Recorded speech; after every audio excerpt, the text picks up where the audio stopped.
What's up, everybody? Trick Smith here, and welcome to episode 13 of the Reply Line. So happy to be doing this show for you folks. I enjoy it. I think you folks are enjoying it. So we're going to keep rolling it, I don't know, till we see just how bad it gets. Or actually, till we see how much we can improve this show. Because I have some ideas and stuff for the future of the show and how I want to make it better and better and more entertaining for you folks and more valuable. That's what we're going to keep rolling with. So I'm looking forward to seeing the channel or seeing the show grow. All right.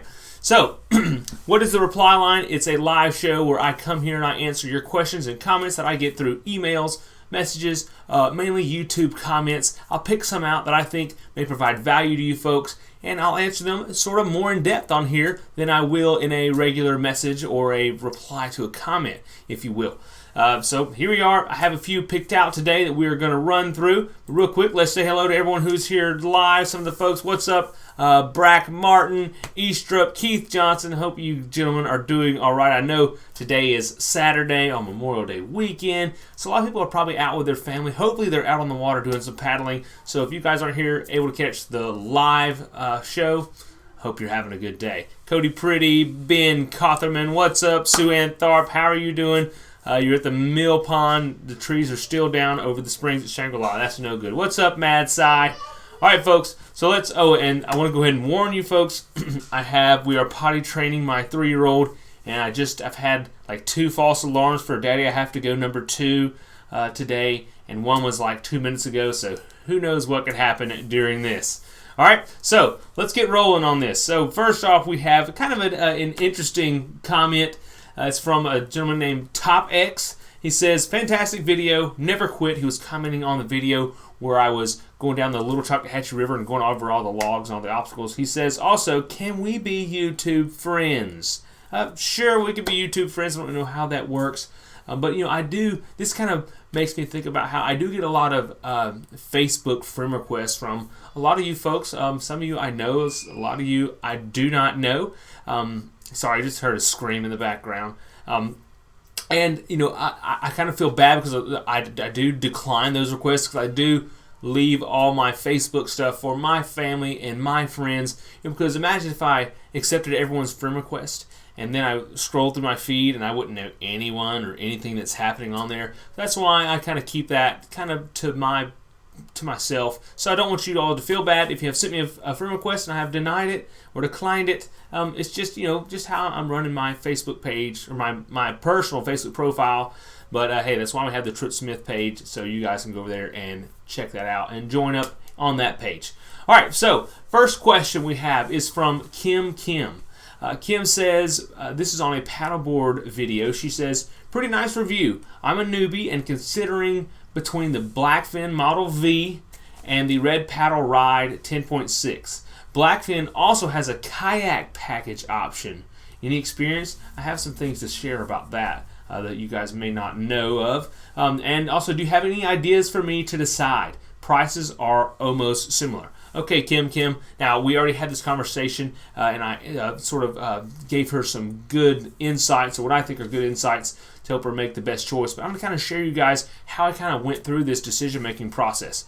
All right, so we're going to go over here to my screen. I'm going to bring you folks. All right, so here's what she's asking about. She's asking about the Red Paddle Co. Ride 10.6. Hope you... it's okay. Tucker hit him with a gun. It's okay. All right. The inflatable ride 10.6 is a $1,300 paddleboard. Let's see here. It is. It does have a very lightweight, 22 pounds, 10 foot 6 in length, 32 inches wide. All right. So, and we're comparing that to the Blackfin Model V, which just went on sale. I just noticed that this morning. How crazy is that? $1,000 right now. So that is versus, what was this? $1,300. So you have $1,000 here for this Model V. This sucker is, how long is it? It is 12.6, 32 inches wide. It doesn't weigh much more. And the difference in this, there's a lot of differences. What I notice are you have all these different attachments and stuff. It's longer, it's sleeker, so you're not really comparing apples to apples here, Kim.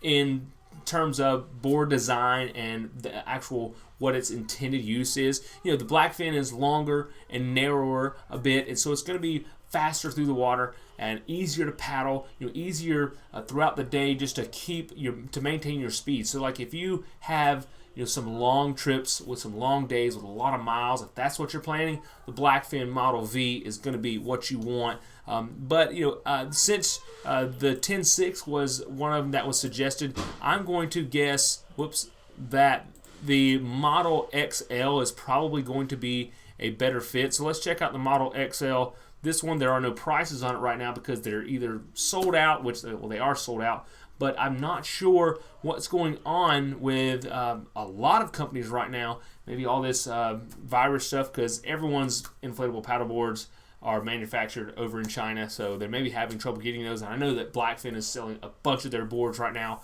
so I don't know how much it is, but it's probably going to be, I don't know, I'm guessing between $800 and $850. But anyways, so here, this board is a little more comparable. It's 11.6. It's still a foot longer than the 10.6. It's a little bit wider, I believe, and a little bit heavier, which isn't really that big of a deal because they're still extremely lightweight. So I think this is going to be maybe a better fit. I don't know, Kim, what your agility level is, what your balance is, and what your intended purposes are, but more than likely, this board is going to be better suited for you just because it's going to give you that added stability of being a little bit wider. It's not going to be quite as fast, but you probably will not notice it unless you're doing some really long days, right? But the main differences in these is, okay, the Blackfin is going to be cheaper, and you get a lot more bang for your buck here. You have, all these bungees, you have all these tie downs. I mean, they have a really good bag, really good pump. I mean, everything is great with the Blackfin, and it's cheaper. And they even have the action mounts on this model. I mean, I would be crazy to tell you not to go with the Blackfin. So that would be my choice on that. Now, when you talk about the paddle seat or the conversion kit that turns it into a kayak, I personally am not a big fan of that. I've never tried it, like paddling it on the water. But one of my boards did come with this kit, and I put it on there, I sat on it, and I'm thinking, okay, this is not going to be comfortable for any amount of time because basically you have this seat here. Wow, I'm not even talking. Okay, here we go. We're going back out of the display. Now I'm talking to you folks again. You have the seat, which is kind of like your inexpensive little kayak seat that comes with a lot of your budget kayaks, and basically it just straps to the D-rings, and you're essentially just sitting flat on the board. You may have this much. You may be elevated this much, so not really anything. So it's not going to be a comfortable ride for very long. So rather than purchasing that separate kayak conversion kit, I think you're going to be a lot better off getting yourself a cooler or some other seat or just something else that's going to elevate you off of the paddleboards and give you more of a traditional sitting stance, right, when you're paddling. And you can really, depending on how much you're going to be sitting down, you can either go with a double-bladed paddle like on a traditional kayak, or you can still use your single-bladed sup paddle and paddle, because I have done that so much and it really works pretty good, because you'll be surprised how much leverage you can get on that sup paddle when you're sitting down. It works really well. You can really pump out some power and put some power to the water and get moving. So really, I would suggest a cooler or a seat.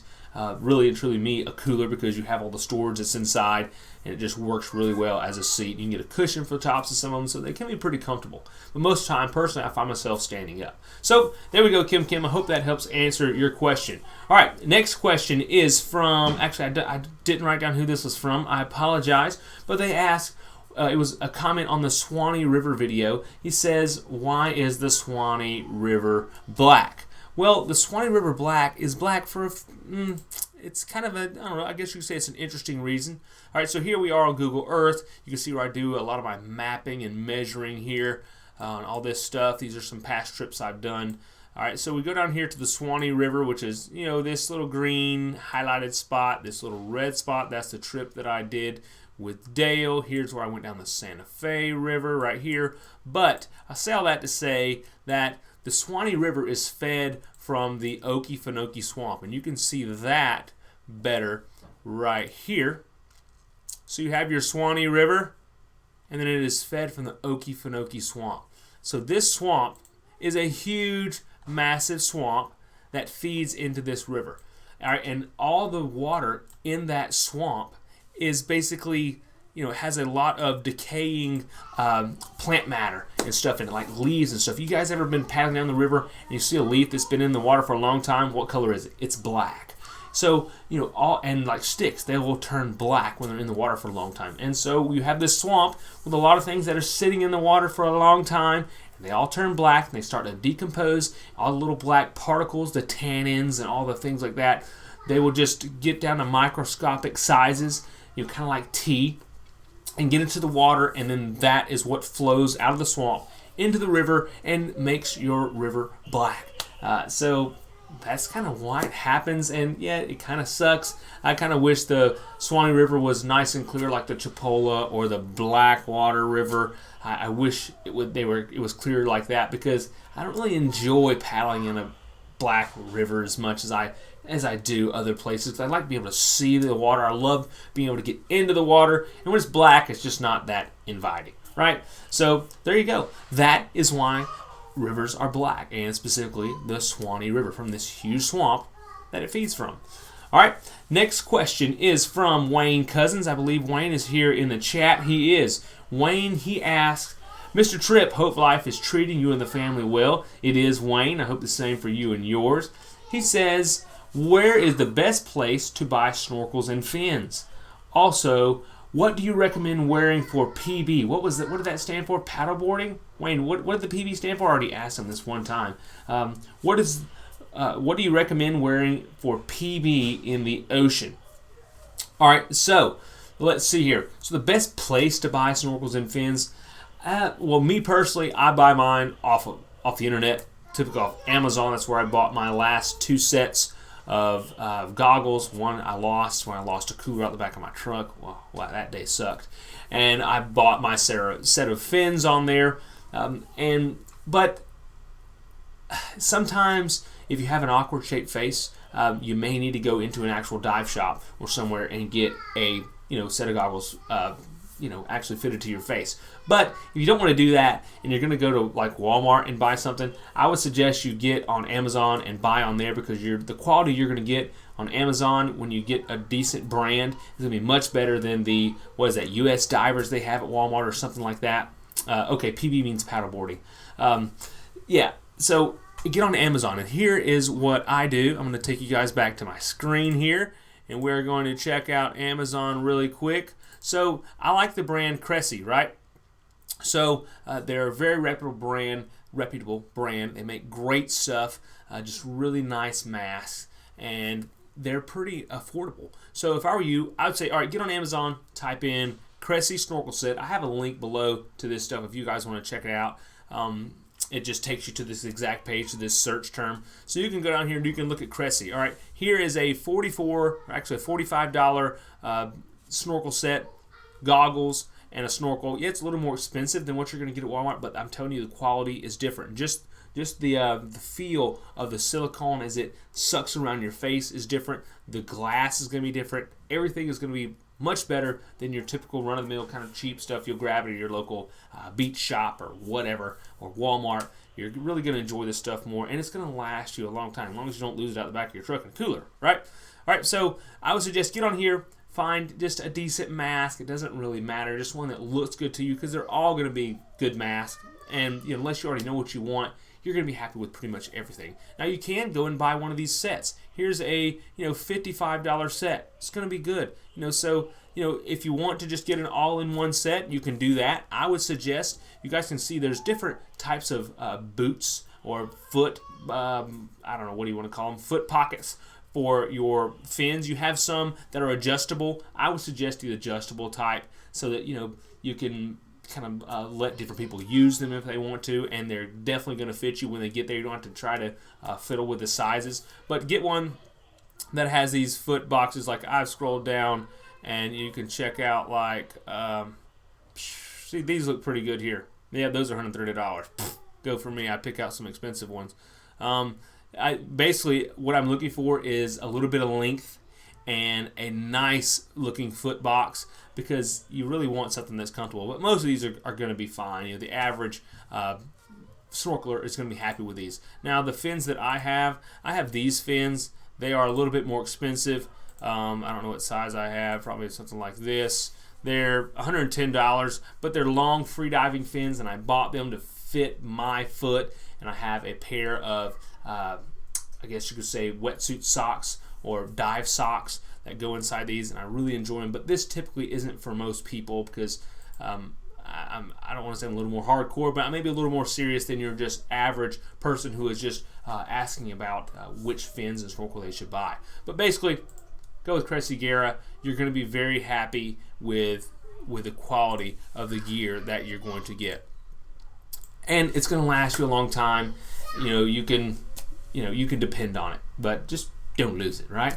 All right, so great question, and cheers to you too, Wayne. All right, so there's the three that three questions we're going to hit up today. So now I'm going to go into the chat, check out what you folks are saying live, and hit up some of your questions. Let's see here. What's everyone saying on here? Howdy, howdy. What's up? Keith Johnson, Cody Pretty.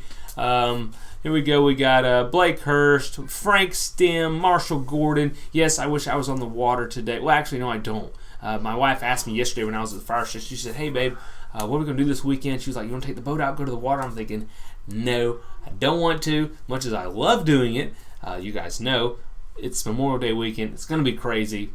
I say, no, let's just check. Let's just chill. Let's not go and fight all of that. Hey, boys, y'all be quiet. They're in there going crazy. All right, let's see here. Yes, Blake Hurst, I will be your buddy. I'll be everyone's buddy at Rockadoc. Let's see here. What's up, Bob? All right. Yes, Agent Toothbrush, you can absolutely ask a question. Absolutely. Let's see here. That voice, it's okay. All right. I'm looking for a question. If you guys have a question, start it with a question mark in the chat so I will know that it is a question. All right, is that a question? No.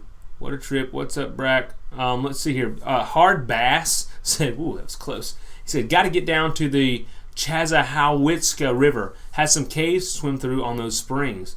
River runs 7 miles to the Gulf, too. Lots of wildlife. I need to look that up. Chazahowitska. I'll have to check out the Chazahowitska. So someone, all right. Cody Pretty asks a question. He says, what did you name your boat? I haven't named the boat yet. I don't know if I'm going to name it, really and truly. I don't know. I've had, like, my Gino. I never named it. I'll probably never name this boat. I've considered getting a decal to go on the side that says, I don't know, Trip Smith YouTube or something on it. But I kind of thought that's kind of weird, a little overboard. So I haven't done that yet. Because, I don't want to be that guy out there when people see the boat and they're like, oh, look at that guy. He thinks he's special. Because, I try not to think I'm special. I don't think, I am, I do think I'm a little special, but I'm not like better than everyone. I think we're all special. But I just don't want to be that guy, right? I don't know. Maybe I should. I don't know. A lot of people say that I should. All right, so Brack Martin, Wayne Cousins, he says, how's the potty training going? It's going good. We can pee every time in the potty. Sometimes we have a little trouble going the number 2 in the potty, but he's getting a lot better. Like today, I don't know, it was a lot better. Instead of it being in the underwear, it was just a false alarm, which is much better. All right? So here we go. Brack Martin, or Break, I don't know how to pronounce that. He says, do you still have the Ginu? No, I do not have the Ginu. I sold it probably 3 months ago to a gentleman from Jacksonville, I believe. And he was really happy to have it, and I'm sure he's enjoying it because it was a super nice boat, and I hated to see it go. Wish I could have kept it, but I couldn't. All right, here we go. Camp PB&J, they asked, when you're looking at a river or creek for an adventure, do you look at the CFS, like how fast the water is flowing, the cubic feet per second is what he's asking about, and depth, or do you just go? What is your reference? This is a pretty good question.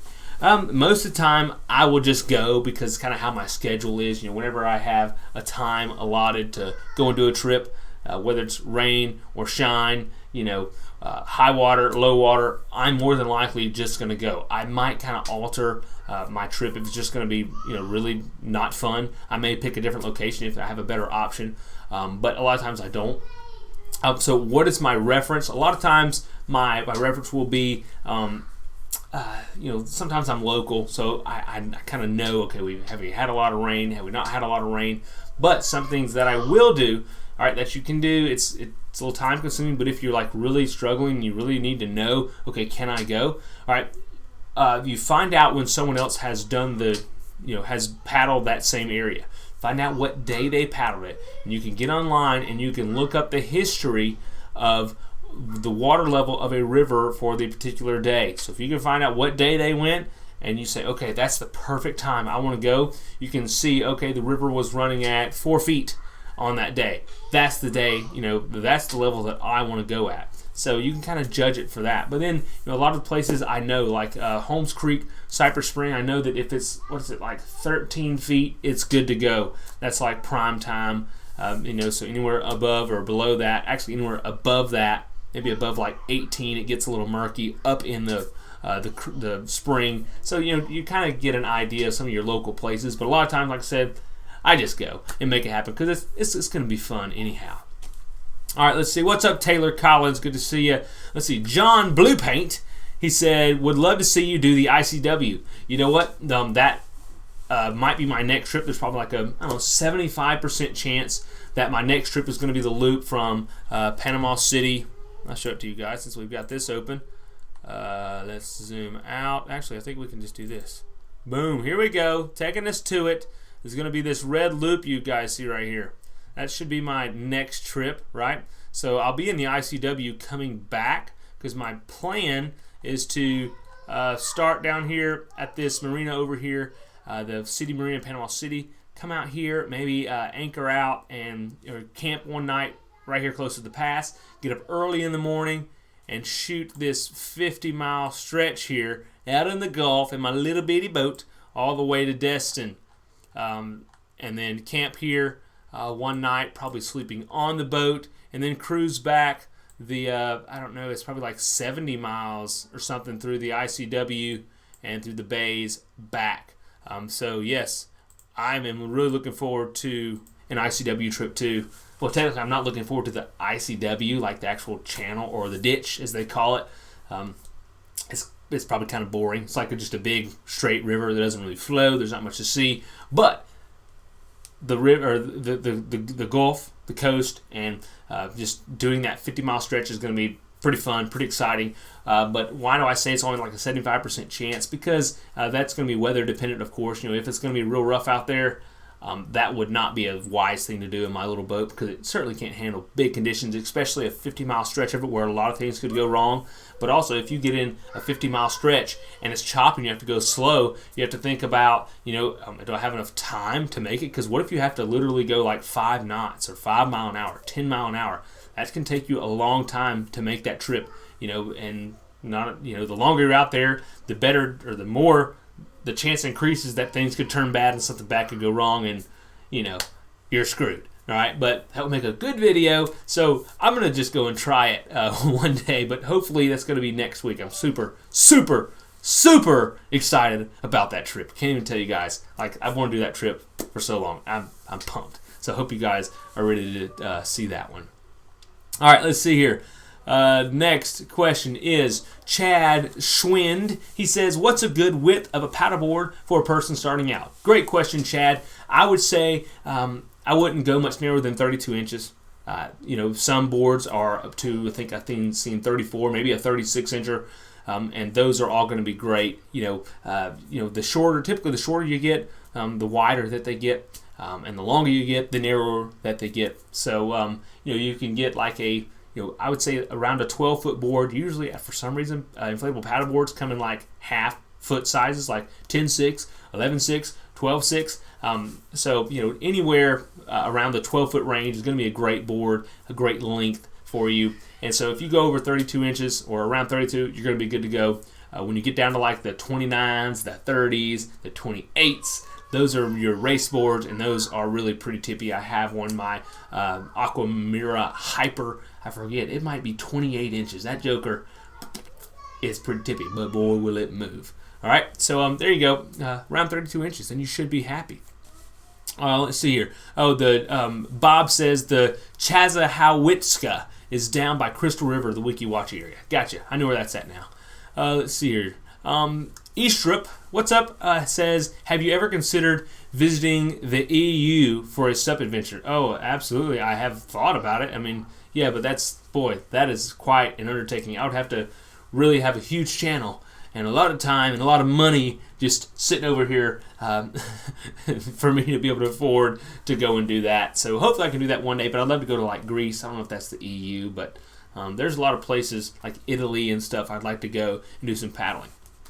All right, let's see here. Brack Martin said, when is Rockadoc? Man, Rockadoc, look, oh yeah, I wanted to show this. This is something I'm proud of, sort of. All right, this is my wristband from Rockadoc. This is the same one that I put on whenever they first came in, probably about a year ago. So I've been wearing this one for a year, almost, and look at my tan line. This is what I'm proud of. Look at that tan line. That is cool to me. That's pretty cool. That means I'm a dedicated Rockadocker right there. So who else is going to have a Rockadoc tan line from last year's wristband? All right, so sorry. When is Rockadoc? Rockadoc is September the 30th through October 4th. It's going to be in Geneva, Alabama. Registration opens in like a month. Wow. I'm really excited for that, y'all. I'm so ready for Rockadoc. We had so much fun last year and the first year. It's all going to get better. I'm ready to hang out with all my friends, right? So, Brack, I hope you can make it. I really do. It really is a good time. All right, Sue Ann Tharp, she says, follow up to water levels. Where do I look that up? Local news, or is there a website? Sue Ann, if you type in just river levels or water levels, or there's even an app. It's called the River app. You can get on your phone, and you can search different rivers and different places along that river and check it out. But I don't know it exactly. It's some sort of abbreviated type website like NSFD weather or water or something, .gov or something funky kind of like that. But if you just search it, local water levels or river water level or something, you're going to get it. There's not a lot of them online, so you're not going to get confused with another one. But that is how, or that's where, Sue. Hope you're doing good down there in Mariana. All right, let's see here. John Dill says the Santa Fe and the Suwannee River, they have the management district website, and the river's perfect when it's at 51 to 53 feet at the White Springs Station. See, you can get a lot of this information from locals, probably like John Dill. He's probably from down that way. And you can get that information on like Facebook websites, and you can say, hey, folks, I'm wanting to paddle this river at this particular time. What level do I need to look for? What levels do I need to avoid? And they will share it with you just like John Dill did. Thanks, John. Appreciate that. All right, Shandia Arnold, hope I pronounced that right. Chandia, probably Shandia, says, do you ask ahead of time for camping spots, or how do you judge that? Good question. Do I ask ahead of time for camping spots? No, I don't. How do I judge that? I judge it when I get there and am looking at the area. Typically, Shandia, I don't want to say I'm a rebel or anything, but I kind of go wherever I want to go and wherever I can go and camp. Right? I'll just a lot of times before a trip, I will get on Google Earth and Google Maps, and I will say, okay, all right, this is the river I'm going to be going down, right? And, okay, this first day I want to go 10 miles, 20 miles, whatever. Or if I'm on the Ginu or the skiff, 50 miles, 90 miles like I've done in a day, I think. All right, where do I want to camp? And basically, once I find out where I want to end for the day, the general range, I will just look around and say, okay, is there a sandbar here on Google Earth? Are there any houses? Is there places that I should avoid? Is this place a military base? Because I really want to avoid that, because you could get in trouble for that, like real trouble. But basically, I'll just kind of look around, just wherever on the bank I can find a decent spot. You've probably seen my videos where I'm just like, okay, I'm going to start looking for a campsite. That's basically what I do. When I get in that general area where I want to end my day, I just start looking on the bank for a campsite. When I see something good, I'm like, there's my campsite. And that's where I go camp. It's not always legal, technically. Actually, it's not legal. Sort of, kind of. I don't know, sometimes it may be, but I just kind of go with it, and I'm just very respectful of the land. And if I ever do run up on a landowner, I do my best to be very responsible and not lie to them like I did one time on the Santa Fe River, but that was kind of special circumstances that I have shared with some folks at Rockadock. It was an interesting situation, but anyhow, that's kind of how I do it. I kind of wing it. All right. Let's see. Wayne Cousins, he says, I'm sure you've mentioned this before, but have you heard of the Acaso V50 Pro action camera, cheaper version of the GoPro, but support 4K, and have you got any recommendations on a camera? Have I ever heard of that camera? No, I haven't, Wayne, but I know there are a billion, I don't know, not a billion, but there's a lot of cameras out there that are action camera clones, GoPro clones, that I have tried a couple of them, and I've tried some other, like, not quite good at GoPro, but still, some decent, supposed to be decent cameras, and I didn't really like them. But for me personally, I can't have my camera, or I can't risk getting a cheaper camera and having it go wrong, or having the SD card not work, or something funky, or the format not be right for my computer, or something like that. Because the videos I make, I really need that footage, right, for you folks, for the channel. So I have a GoPro, and I have, where's my GoPro? It's not in there. But I have a GoPro Hero 5 that I really enjoyed, but I really, really love my DJI Osmo Action. This is what I would suggest for you, absolutely, for anybody. It's not that expensive. It's like $180 or something right now, which is cheap. Really, it's pretty, I would say it's cheap. It's a lot cheaper than a GoPro, but I think it's better than a GoPro because if you look, when I turn this sucker on, and like if I'm sitting here doing this, all right, I got this button I can push, and boom, it goes into selfie mode. You can see yourself. Well, it didn't have all that glare, but essentially you can see yourself, right? Well, that's the wrong side, Trip. See there, you can see yourself. So whenever you're in selfie mode, you know what's going on, you know what's in frame, you can set up your shots very easily. And also something else to really think about that a lot of people don't think about is audio, right? Whenever you have a lot of your clones, those cameras have to go in a plastic housing to be waterproof, right? Being waterproof is very important. But when you put it in that housing, you lose a lot of your audio quality. And that is not a good thing, especially when you talk as much as I do, or you have something silly or goofy to do or something, the audio quality is very important. And so when you have these cameras that are, the actual camera is waterproof, you see there, the camera's waterproof, and so it gets a lot better audio than your knockoff. So Wayne, I really would suggest, even for if you're not making serious videos, that you go ahead and get a decent camera instead of, I don't know how much that Acaso camera costs, but it's worth it for sure to get a good camera, in my opinion. All right, let's see here. John Bluepaint said there's awesome fishing in the ditch. Take some bucktails and grubs. I might have to bring something. I'm probably just going to bring a net and look for crabs. I might. Oh, John Dill said he lives near Suwannee Springs. Cool. All right. Brack Martin says, have you gone to Econfina since the hurricane? No, I haven't gone there, but I have looked for information on it since the hurricane. I haven't been able to find what I was looking for, but I am planning a trip there, or maybe to get there. We want to take the skiff there, right? When I say me, that's going to be me and my buddy Vance from the fire department. I've mentioned to him, like, hey man, I have this idea. I want to start, here, we'll go over here and I'll show it to you guys. So we want to start down here in Panama City, right, in the bay, and you can actually go up to Econfina. If you come up through all this waterway here, this actually goes all the way up to Econfina somewhere. I don't have, what is it, over here? Well, anyways, you can go all the way up to the springs. I think it's here. I'm not totally sure. But anyways, I am just concerned on if there are trees and all blocking this creek that goes all the way up to Econfina Creek. I think it's actually this way. Yeah, it's going to be this way. So I don't know, but I'm going to be finding out soon, hopefully. So there's your answer to that. But they do run, there's parks down there sort of, and they do have a rental place there, so more than likely at least that rental stretch is going to be open. Like the upper Econfina, where we started on that trip with my buddies from the fire department, and it was very funny and exciting. That part, I'm pretty sure is not open. I would be shocked if it was open. So there you go. But yeah, you can probably go to Ecofina and have a good time. All right, let's see here.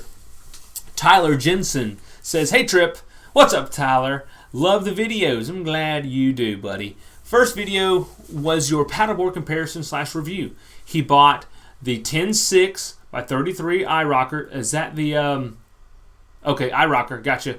For himself, and the 10 by 32 for the wife. Love getting out on the water, although the Idahoan water is cold." Hey, that's awesome. I'm glad you guys got those boards. I hope you're so happy with them, which I'm pretty sure you are. But great. Good for y'all. I'm glad that I could help influence your decision to make a good decision. I hope it was. Let's see here. All right, let's see here. Wayne Cousins says, "So the one that I mentioned looks better and is cheaper than the Acaso. Sweet. Oh, well then definitely go with the DJI Osmo Action for sure then if it's cheaper." Yeah, hey, Nava, that is a great camera. There is no doubt about it. So I hope you guys, okay. Oh, so that's what the comment was on they are $259 US. Okay, great. Yeah, I mean, they're really good cameras and you should spend a little money on a camera. But really and truly, now if you want to, if you have a waterproof phone, you can use your phone. Because I have used this phone to film a lot of my adventures, maybe, I don't know, was it a year, at least a season, I was filming all of my adventures with this phone here. This is a S7, which is kind of an older phone now, but it worked. I mean, this thing's waterproof, so I was filming with this and a GoPro Hero 5. And why was I filming with this when I still had a GoPro, which is a pretty good camera? Because I have selfie mode on my phone, which is so important. And I was like, man, I wish my darn GoPro had selfie mode. And then what do you know? DJI comes out with a camera with selfie mode. Man, you know what? Whenever I saw that online, when Peter McKinnon made his first video of that, 10 minutes after watching the video, I said, boom, I'm buying the camera, and I bought it. And I haven't looked back. Oop, it just turned off. All right, let's see here. Here we go. Riley Smith says, "Have you participated in any prescribed burns down here in the South?" No, I haven't. No, I've never done any controlled burns. I guess that's what a prescribed burn is. I haven't, but I have put out some wildland fires, and it sucks. Just like small ones, not like anything serious. All right, Brack Martin says, "The upper part is still blocked." Okay, I think he is talking about Ecofina, as far as I know, but the springs like Washington Blue and down is not blocked. Yeah, so basically the area where they do the rentals and stuff, it's all open on Ecofina Creek. Let's see here. Wayne Cousins says he has the iPhone 11, so I actually don't know if it's waterproof. Hey, Wayne, just Google it real quick. Is the iPhone 11 waterproof? It will probably say it is IPX65 waterproof, and it will tell you what that means. I think it's something like it's waterproof at 3 meters for 10 minutes or something like that. So basically, yes, you can use that phone. Just be sure it's tethered whenever you are using it so that you don't lose it, because that sucker is not cheap, right? All right, folks, I've enjoyed this reply line. Thank you all for all of the questions that I get and the comments on all the videos. I really appreciate that. And thank you all for coming in here and tuning in on this Saturday morning. I hope you all have a great Memorial Day weekend, and I'll see you all in the next reply line or adventure. And on the next adventure, which is going to be like the latter part of next week, like Thursday, Friday, and Saturday, or maybe Wednesday, Thursday, Friday, I should have service pretty much the whole time. So if you don't have your bell turned on, turn it on so you will be notified whenever I go live, because you never know what I'm going to be showing you folks. All right? So, all right, folks, take care of yourselves. I love each and every one of y'all. Thank y'all for being here. Take care. No, I still got to stop this.